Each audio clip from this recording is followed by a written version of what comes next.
Gusto ba mong malangit? Gusto dili. Ayaw na mo pag minyuay. Bitaw. Nga naman, kay matod pang Kristo dito sa langit, wa na'y magminyuay. Managsuo na lang ta. Muratag mga anghel. Nga, di na sad ta mamatay. Mao ni ang mga pipila kamatuuran nga gisulti ni Kristo o gitudlo ni nato aron ta makaamgo ba nga kining ato dinhing kinabuhi mausab ni siya, dili na ni mao ang kinabuhi didto sa langit. Muna kinahanglan tang mahibaw unsaon pagpuyo adtong kinabuhia bisag niya pata dinhi. Si San Pablo sa usas iyang mga sulat niingon siya, hapit na matapos ang panahon. Kamong namalit isipa nga dili na kamoy tag-iya sa inyong pinalit. Kamong naay balay isipang wa na moy balay. Kamong mga minyo isipa nga dili na mo minyo. Ana siya. Kamong mga pari isipa nga dili kamoy tag-iya sa kolekta. Ana. Tanawan ning tao nga naggunob og simbahan, iyang gipanguha ang mga bulawan, ang mga unsa pa tong mga gamit sa simbahan, nya iyang gipangpatay ang nagtuo sa Ginoo. Kisay nga aning tawhanan gihisgutan sa unang pagbasa, si Hari Antioco, purting bangisa aning haria, mautong naingnan nga si kisayngan antong una niyang katong gipakaog karne ba nga tiguang Ilyasar, patay in town. Ang sunod kadto in town kuan katong mama nga naay 7 kabuk anak gihurot gyud patay. Ana ingon ani siya kabangis, unsa may ending siyang kinabuhi? Oy, nagtikos ko sa suok, nagdepresyon. Unya niabot yung panahon nga nakaamgo siya, kay hapit naman siya mamatay, diha pa siya nagbasol, pagkadako sa akong sayop, nganong gigunob nako ang templo, nganong gipangpatay nako akong katong mga tao nga wa ra bagyo koy igong rason, tungod lang gyud kay dili sila sakop nako, ako silang gipangpatay, nakaamgo in taon siya. Kita ra ba no usahay anha pa ta makaamgo kung hapit na ta mamatay.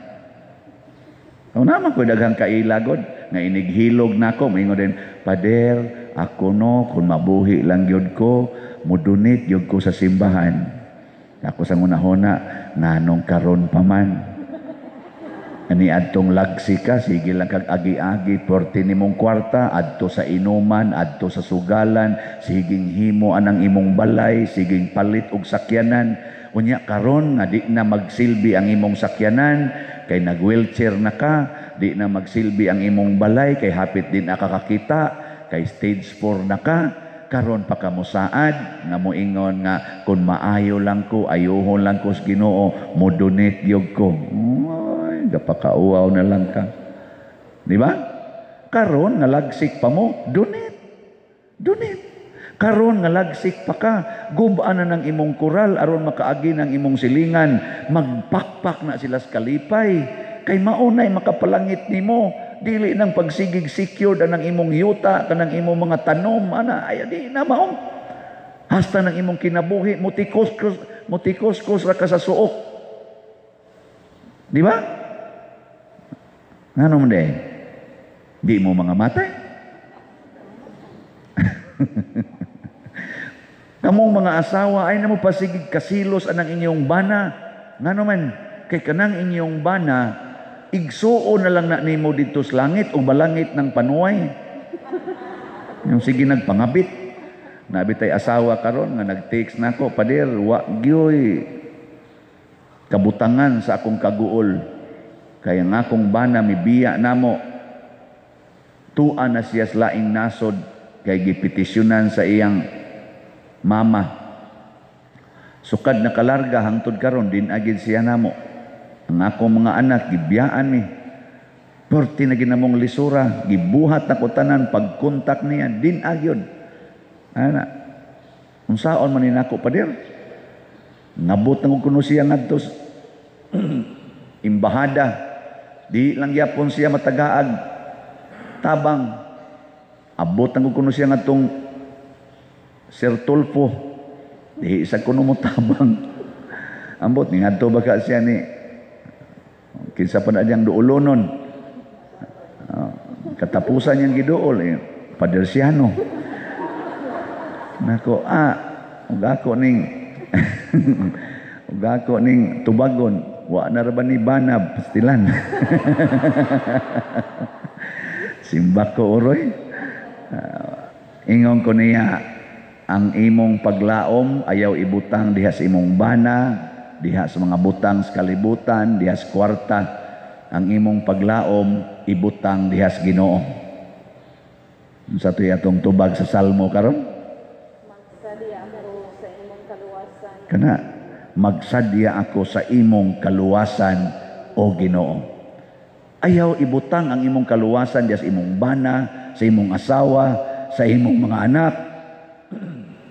Apil na ni. Ayaw ibutang diha ang imong kaluwasan. Kay di jud ka magsadya ana. Kung anak ka mosalig sa imong asawa, moabot yung panahon na kadang imong asawa mo na mo torture nimo. Kung ang imong pagsalig ug paglaom ana nimo ibutang sa imong bana, moabot yung panahon mawad-an ka sa paglaom. Magdepresyon ka. Sama ni Antioco, gibutang iyang pagsalig sa iyang mga sundalo, uy nangapildi man, ning retreat man, nangaparot man, sus na depression siya Kamo ibutang inyong pagsalig adang inyong balay, kay nindot kuno, tanawa inig linog, inig pangliki ana sa simento, magdepresyon gyud ka. Asa man ibutang ang pagsalig? Diha gyud sa kaluwasan nga gikan sa Ginoo. Unsaon man ta pagluwas sa Ginoo? Ingon siya, follow me. Sunda ko ninyo. Muna ingos Kristo, sunda si Abraham, sunda si Jacob, sunda si Isaac. Sakto ba ito? Nasayop si Abraham, si Isaac, o si Jacob. Kamu no, wag mo kabantay, kaya wag mo maminaw. Sunda si Moises, sunda ang mga santos, sunda si Jesus o si Maria. Nana, nya, saban, anda mong musunod, aning akong gipanghisgutan. Hoy. Nya, unsa may ilang gibuhat? Nagsige sila pangural. Sige sila pakiskis ilang kilay. Sige sila pariban silang buhok. Sige tigom ana mga sinina nga porting daghana, palit ana mga gadgets nga porting ninduta. Sig pamalit ana mga sakyanan nga porting mahala. Dili oy.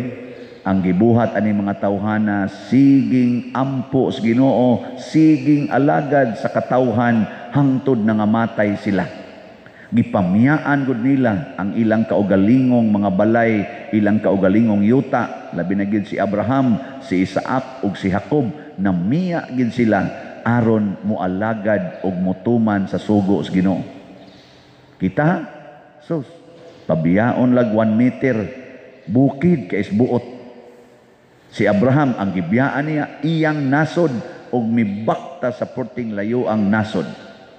Kita, pabiyaon lag 1 meter, irog na gamayng koral day, pati yung tanong mong buhanga mo. Makikinihaay tungod lang anang usa ka dangaw nga yuta, nagibalhin ang muhon. Makig-away hangtod mga matay tungod lang anang utang nga 5,000 or 10,000. Siging patong og interes anang mga kwarta nagihuwaman in town sa mga kabus nga hapit wa nay gikaon, hapit wa nay ikapa-eskwela sa ilang mga anak, butangan pag yung interes ang ilang giutang, i-5-6 pag yun. Sama mong klasihas mga tao. Di ba? Makigpatay tungod lang anang mga posisyon dinis kalibutan, pagka-presidente, pagka-senador, congressman, mayor, hangtod pagani barangay tanod, makigpatay pa tungod lang kay mag-ilog anang pagka-barangay tanod. Ang kuyaw magpatay sad may tungod kay mag-ilog kinsay parish priest aning maong simbahan. Di ba? Wa mo ana maghimo, wa mo anang silusay, kanang indigay, wa mo ana. Doko-doko ra ba eh. Og mahuman na ning atong projects nga mga worth 60 million, di jud ko kapahimos ani. Ngano man, ibalhin man ko. O ibalhin ko eh. Wagi siguro ang sunod nga pari dinhi, din amang imbitar na kog misa. No, magsigi, maglaway na lang kog misa diri. Mingaw na lang ko ninyo. Hilak din. Miss na miss kita. Bakit ngayon ka lang dumating sa buhay ko, anak? Di nanay, pero di rasad ko makuha na, di rasad ko mawili ana. Kaya ang akong kalipay naa sa pagtuman unsay sugo sa Ginoo nako karon samtang ni apa ko dinhi. Ang sugo sa Ginoo pamaligya gyud slat, pagtukod og mga structures na kapuslanan kaayos parokya. Na himuan na tanan hangtod ka mubiya diha, either ibalhin ngadto sa laing parokya or ibalhin ngadto sa gamayng lugar diin tabunan ka na sa yuta. Bisag asa ka na mo balhin, siguro ang matuman nimo ang imong misyon. Na karon tuman ra gyud ko. Ana kada adlaw baligya gyud. Nya mo palit sad sa aran sa nas Ginoo mawa nang ilang tanang problema. Nako nya Lord, ug way kwarta nya mo palit siya kana. Huwag tan gina iyang problema kay mapasbo banas gutom. Nya ikaw pasmos gutom, mabuang tingali na, awa nagay problema ang buang. Or mapasmos gutom, nya mo sangpit nako, mubiya sa iyang mga sala, mabuang na sa pagtuman sa akong mga pulong, mubaha na sa nang grasya diha niya. Ana no? Naman mo kasabot ani akong ipanabi, so nindog lang ta.